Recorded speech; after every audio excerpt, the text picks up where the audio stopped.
Hello and welcome to the Idiot Book Nook, episode 31. My name's Blazewing and my pronouns are she, her, and they, them. My name is the Reading Dragon, and my pronouns are she, her. I am Lady Punnet. My pronouns are primarily she, her, sometimes they, them. Today, I don't know. I'm thinking it's a she, they kind of day, maybe?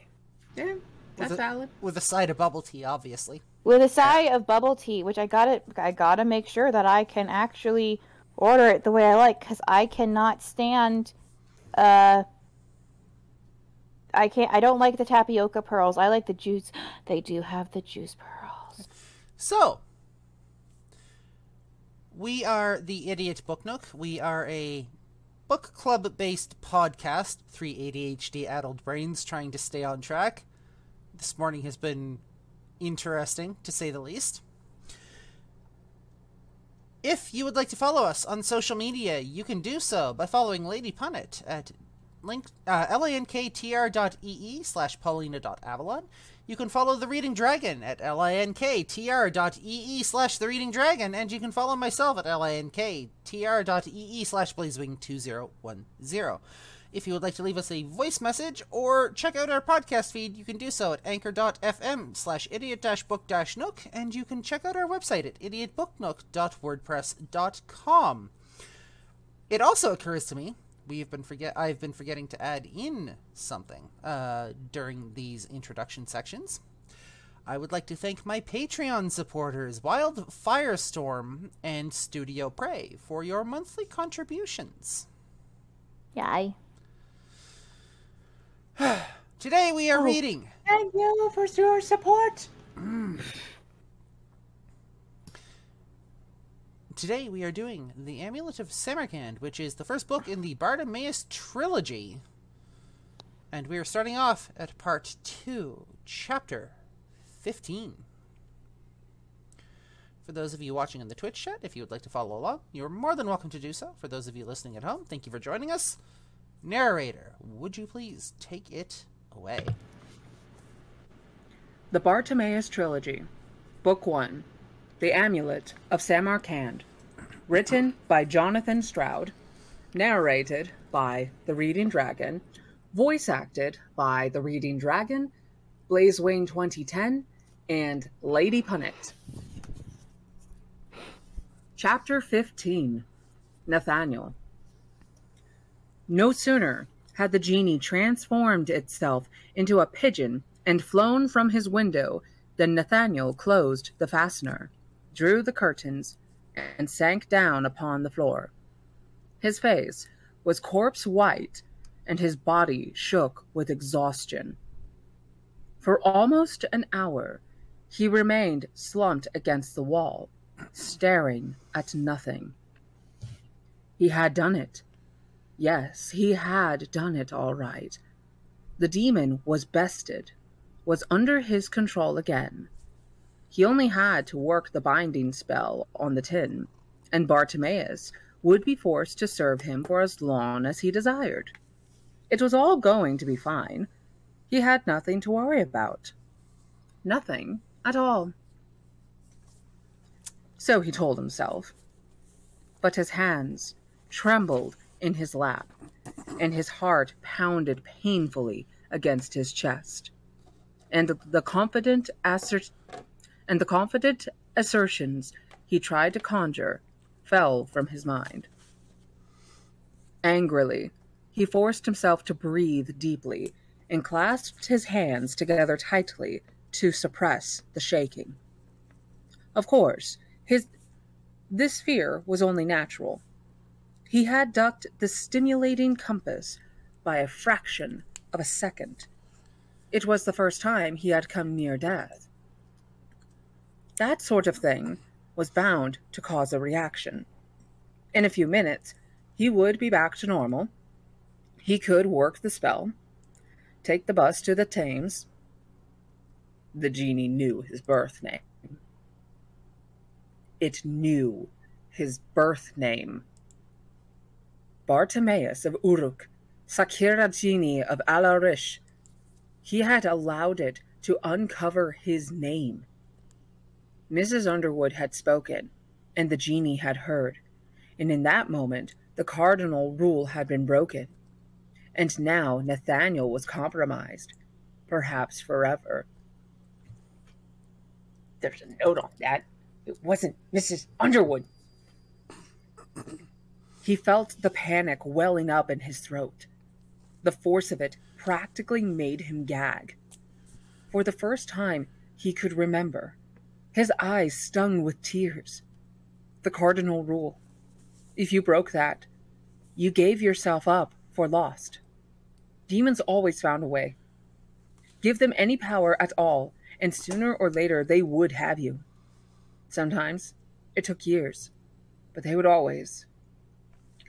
He remembered famous case studies from the books. Werner of Prague. He had allowed his birth name to be uncovered by a harmless imp in his employ. In due course, the imp had told a foliot, and the foliot had told a genie, and the genie had told an afrit. And 3 years later, when Werner had been crossing Wenceslas. When Werner had been crossing Wenceslas Square to buy a smoked sausage, a whirlwind had swept him into the air. For several hours, his howls from above had deafened the townspeople going about their business, until the disruption had finished, with pieces of the magician raining down on the weather vanes and chimneys. And this fate was hardly the most horrible that had befallen careless magicians. There was Paulo of Turin, Septimus Manning, Johann Faust. Johann Faust. It's Ukrainian. Oh, okay. Johann Faust. A sob broke from Nathaniel's mouth, and the small, pathetic sound shocked him out of his despair and self-pity. Enough of this. He wasn't dead yet, and the demon was still under his command. Or it would be, once he had disposed of the tobacco tin properly. He would pull himself together. Nathaniel struggled to his feet, his limbs awash with weakness. With a great effort, he drove his fears to the back of his mind and began his preparations. He redrew the pentacle and changed the incense. He lit new candles. He stole down to his master's library and double-checked the incantations. Then he added more rosemary to the tobacco tin, placed it in the center of its circle, and began the spell of indefinite confinement.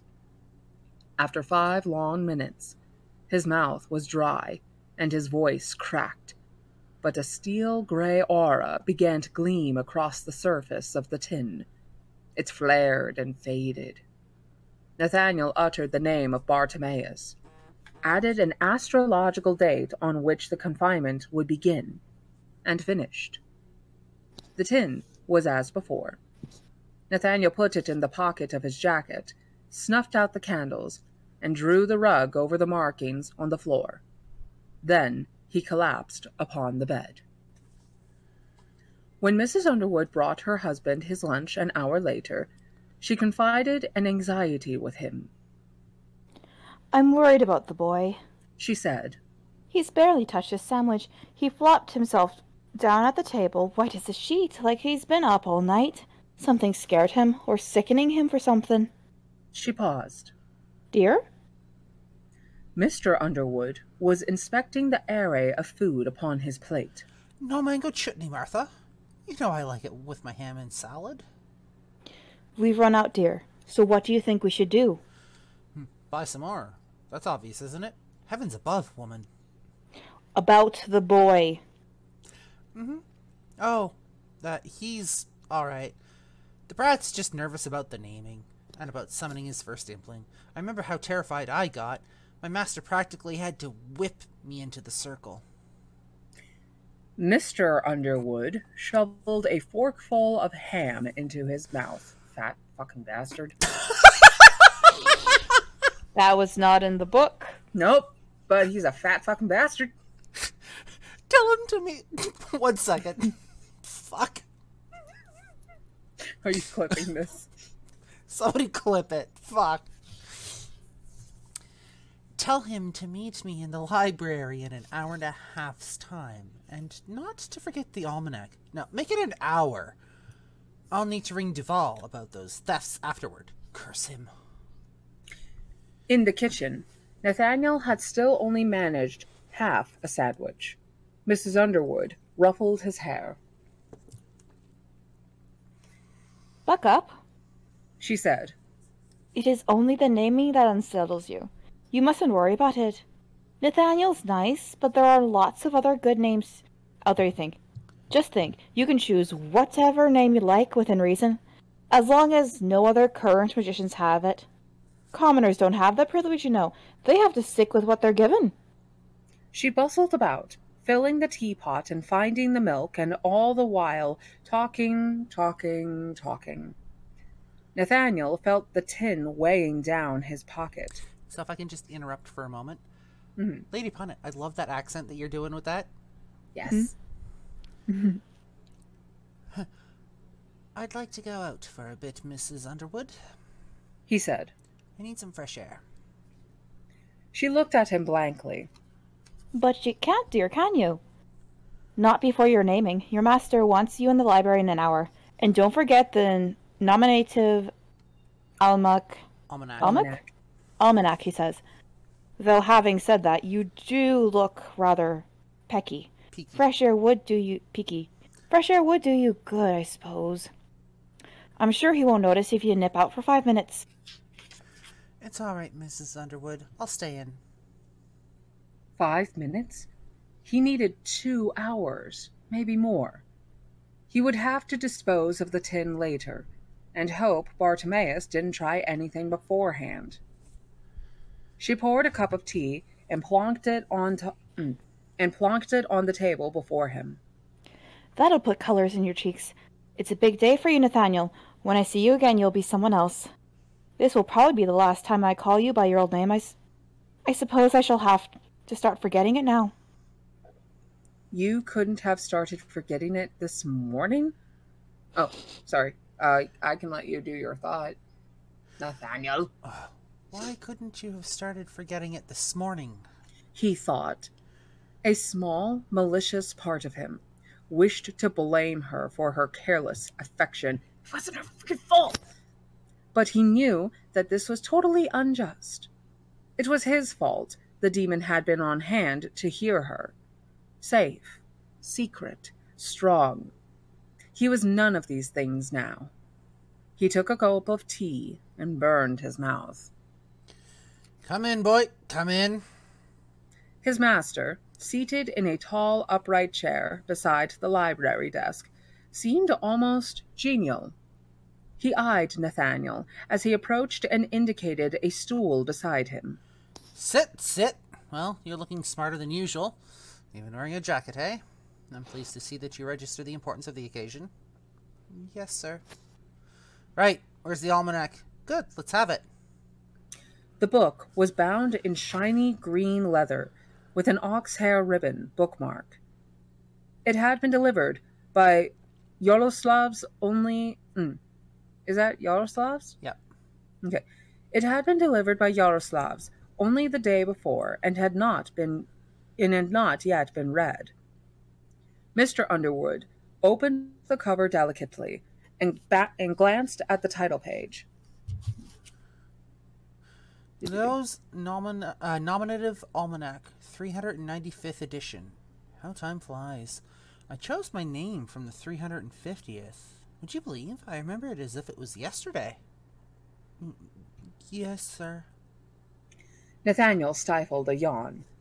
His exertions of the morning were catching up with him, but he had to concentrate on the task in hand. He watched as his master flipped the pages, talking all the while. The almanac, boy, lists all official names used by magicians between Prague's Golden Age and the present. Many have been used more than once. Beside each is a register that indicates whether the name is currently being occupied. If not, the name is free to be taken. Or you can invent one of your own. See here? Underwood, Arthur, London. I am the second of that name, boy.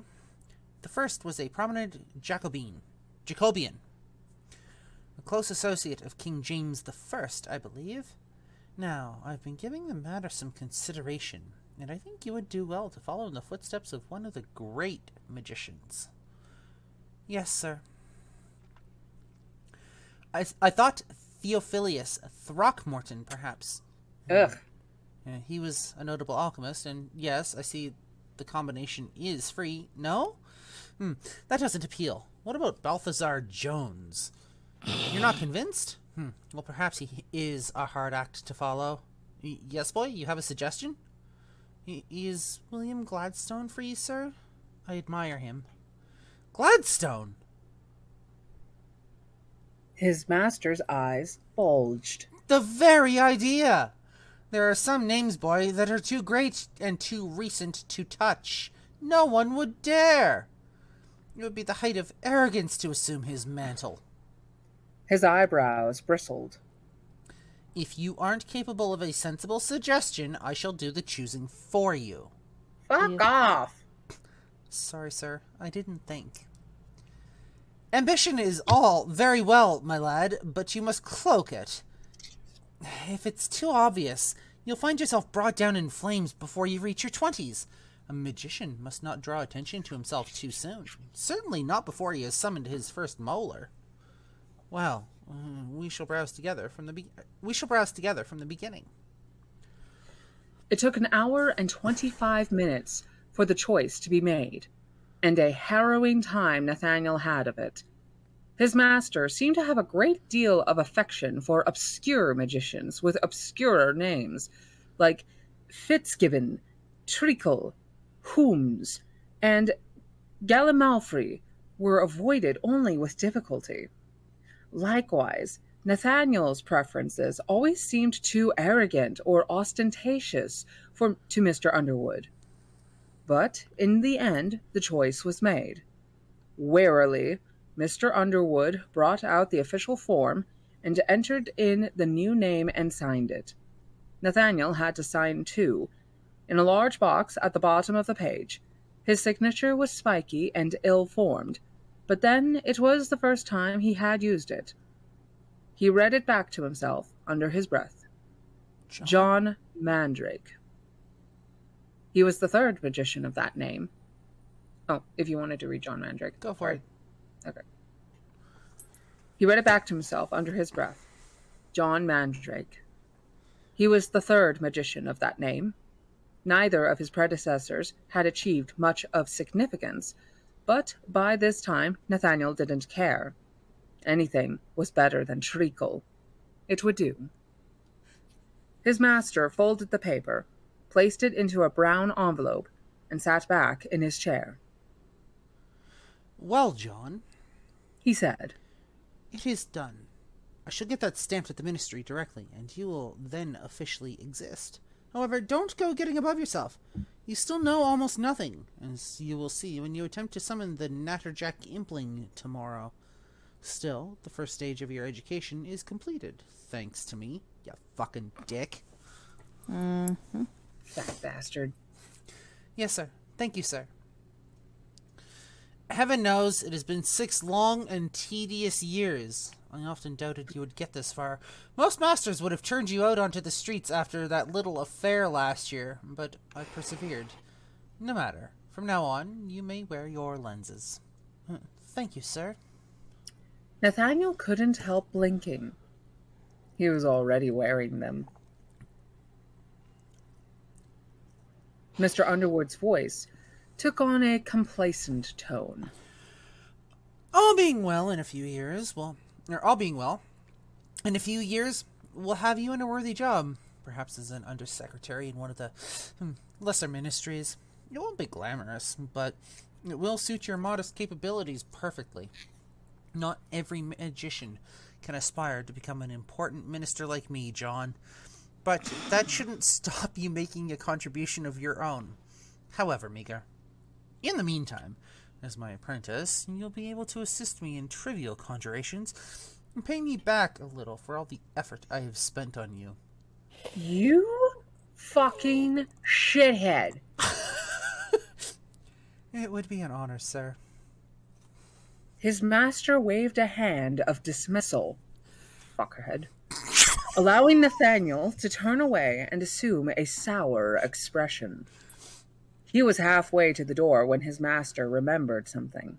One more thing, He said. Your naming has happened just in time. In 3 days, I shall be attending Parliament to hear the state address given by the Prime Minister to all senior members of his government. It is a largely ceremonial occasion, but he will be outlining his intended policies at home and abroad. Named apprentices are invited too, along with spouses. Providing you do not displease me beforehand, I shall take you with me. It will be an eye-opening experience for you to see us master magicians all together. Yes, sir. Thank you very much, sir. For almost the first time in living memory, when talking to his master, Nathaniel's enthusiasm was actually genuine. Parliament. The Prime Minister. He left the library and ran up the staircase to his room, and the skylight, through which the distant houses of Parliament were barely visible beneath the grey November sky. To Nathaniel, the matchstick tower seemed bathed in sunshine. A little later, he remembered the tobacco tin in his pocket. There were still 2 hours till dinner.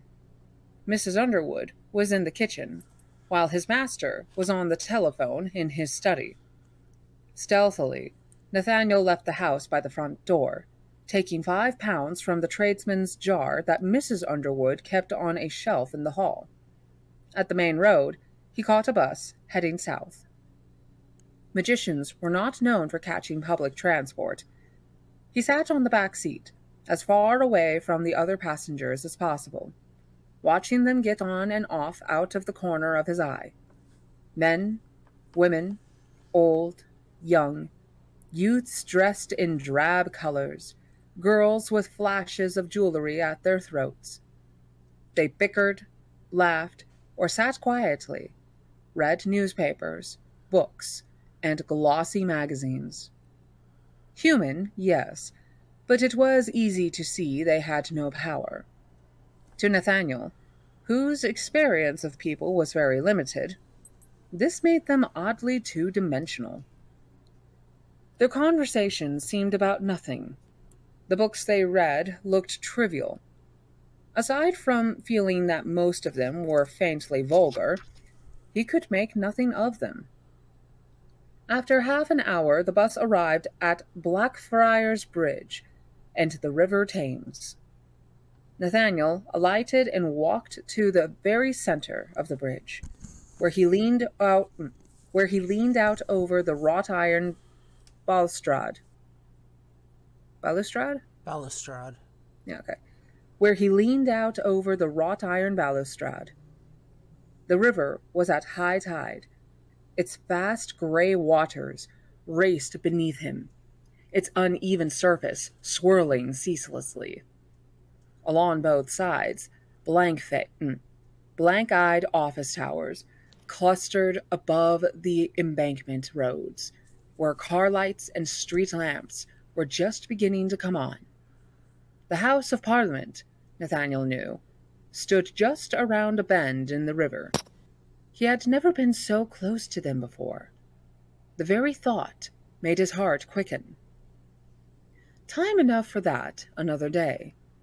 First, he had a vital task to accomplish. From one pocket, he drew a plastic bag and a half-brick found in his master's garden. From another, he took the tobacco tin.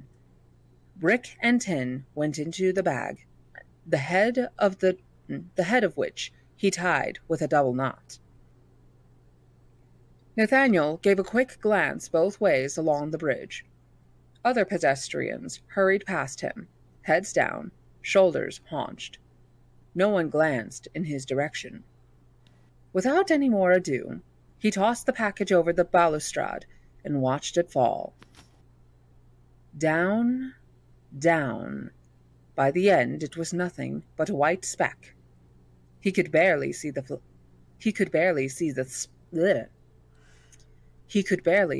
splash. Gone.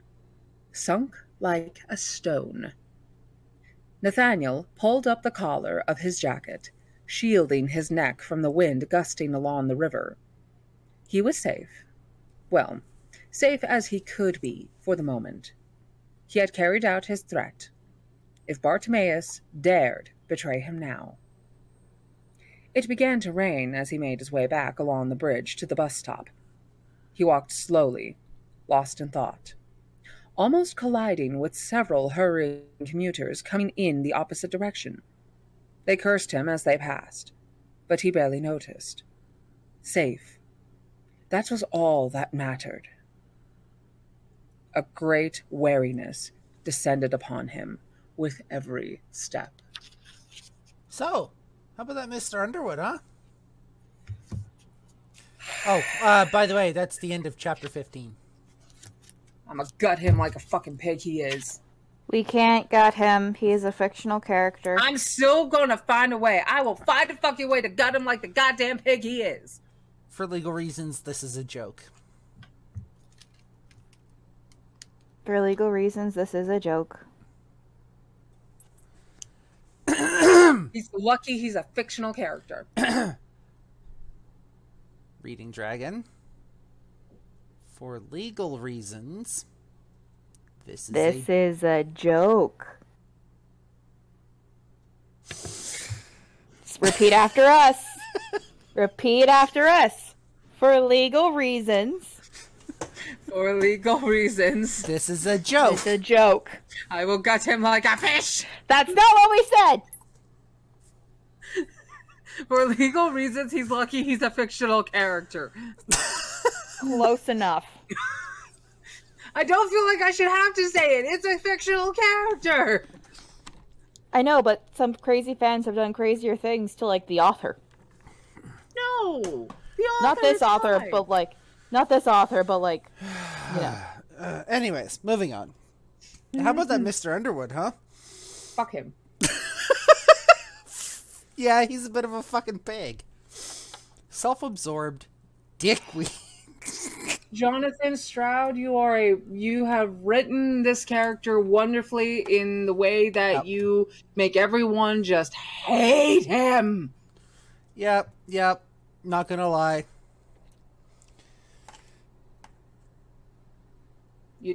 Good on you, Mr. Stroud. Good on you. Yep. No, I'm not gonna lie. CBD. So, Nathaniel fucked up. Oh yeah, he did. And he is Poor buddy. terrified. As he should be. Mr. Underwood is still self-absorbed and thinks that everything is thanks to him. Fucking prick. That he is. The arrogance, despite the fact that he's nowhere near all that, like, powerful. I'm starting to get the impression that despite the fact that Nathaniel's only been studying for 6 years, he could already he's already surpassed his master in a lot of ways, and that is dangerous. Especially seeing as his master doesn't know. Yep. That should have been the naming. Should have been his first goddamn clue. Well, here's the thing, though. In the naming, though, I think it was a mix of... Because I think... Okay. Underwood knows that Nathaniel is a confident kid. He's seen it. He's seen how confident this kid is. I think he thinks that this is his arrogance showing through, though. Because he brought up the party from last year.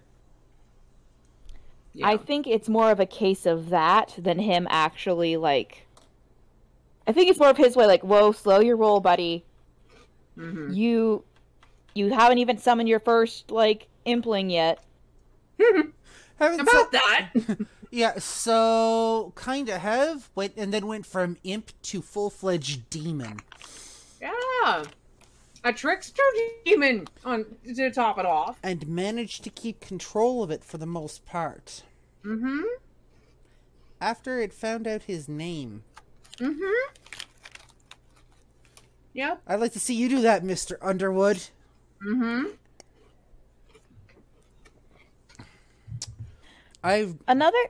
Okay, so do you have a point first on Bitterwood? Blazewing? Out of everything that we've seen thus far, I have no idea where the hell this book's going.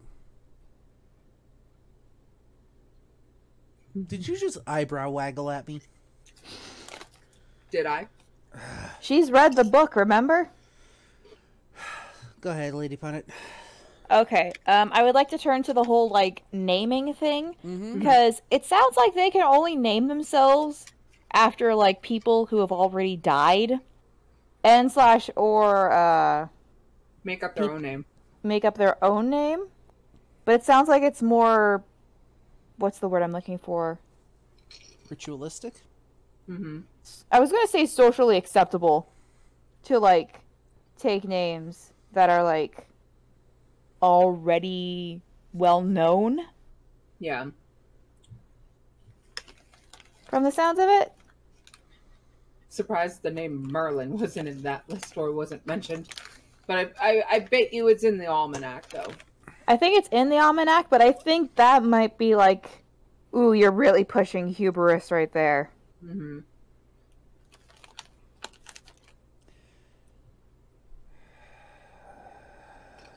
But I think it's interesting on how the naming works. Also, I'd like to point out that once again, it seems that magicians or magic users are primarily male. Yep. Or at the very least, females don't make as many mistakes, because when Nathaniel was talking about, all these people who made mistakes, it's all masculine sounding names. It's because women have more brains. Yep. Women have more brains. Yep. Not literally. Like, tongue in cheek. Tongue in cheek comment. They're better at holding tongue in cheek comments. No, I meant I was making a tongue in cheek comment. Yeah, Blazewing was correcting herself on how the phrase "having more brains" came out. Yeah, it's more. Yeah, I don't know. I don't know enough about this universe to make an educated guess. So, not my forte. I haven't spent the last 15 years studying the lore behind this world, unlike some other books that shall remain nameless. Mm-hmm. It might be more of a case with I forgot my train of thought. That happens. Well, so at the very least, we now know for sure that this guy has never taken like an active interest in Nathaniel's upbringing. Like he didn't seem to know that, hey, I really, really, really like Parliament things. Take me to more of those, please. Right. He even told Nathaniel that, like, now that he's named and he can, like, start getting work and whatnot, he can finally start paying Mr. Underwood back for some of the 6 years he spent on, like, time and finances on this kid. That's not how that works. That's not how any of that works. Playing devil's advocate. Playing devil's advocate here. He never wanted Nathaniel. Okay. The devil can suck it. Okay, but he never wanted, once again, he never wanted Nathaniel. I get that. How does it fall upon Nathaniel to be responsible for paying back financials? Oh, I'm not saying it's on his duty. I'm saying that in his point of view, Nathaniel does owe him. I'm not saying it's right. I'm saying in his point of view, since he never wanted Nathaniel, from the sounds of it, he can't have kids, that this is his way of trying to cope with it. If this is... that's even more stupidity coming from him, because if he wanted actual compensation for a task that he didn't want to do in the first place, he should have brought up beef with Parliament. He can't bring up beef with Parliament. Because he's a whipped bitch. Well, he claims he's a really, really important wizard, but clearly not important enough. No, he's a whipped little bitch. He's as much of a whipped bitch as my fucking property manager, the office manager of the property I live on. I wonder how marriage works here. I don't know. Well, because here's the thing. We don't know if Mrs. Underwood is a wizard. But we know if she's knowledgeable about the community. Because here's the thing. Most marriages, especially arranged ones, are brought together for like a union of some sort. Mm-hmm. And to have the children. Mm-hmm. But they cannot have the children. So either they're both wizards, and she would just marry him, or for some reason she actually loved him. I don't know how the fuck that happened. He's a fucking trollop. We know. We know you have very strong feelings about him. For legal reasons, he's lucky he's a fictional fucking character. I have nothing else of note to add to this conversation. I'm just salty. We noticed. Think? We noticed. We noticed right away. But yeah, I don't really think I can think of anything else of extreme note for this. Okay. So, are we saying that's the end of this episode? Mm-hmm. Unless you want to hear me, like, string out another slew of names to call this fat bastard. I think we're good. So, welcome to episode 31. We should probably name this one, The Reading Dragon Has a Beef with Underwood.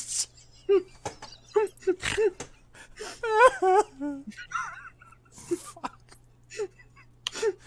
I got a bone to pick with that fat ass. We don't even know if he's fat. There's never a valid description of his, like, physical physique.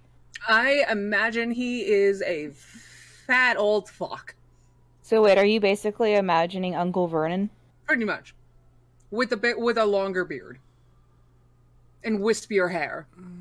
Can you stop trying to press the exit on the computer, please, Nugget? Thank you.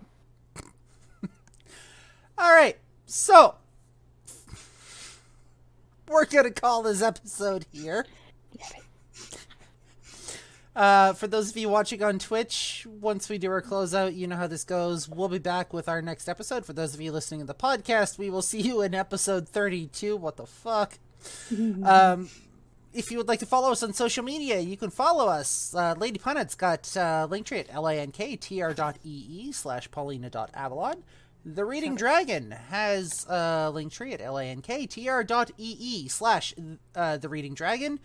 And I have a Linktree at lanktr.ee/Blazewing2010. If you would like to check out our podcast feed and or leave us a voice message, you can do so at anchor.fm/idiot-book-nook. And if you would like to check out our website, you can do so at idiotbooknook.wordpress.com. For episode 31 of the Idiot Book Nook and chapter 15 of the Amulet of Samarkand, the first book in the Bartimeaus Trilogy, I'm Blazewing. I am the Reading Dragon, and I promise I'm not always this salty. I'm Lady Punnet. And Larry Underwood is a bitch.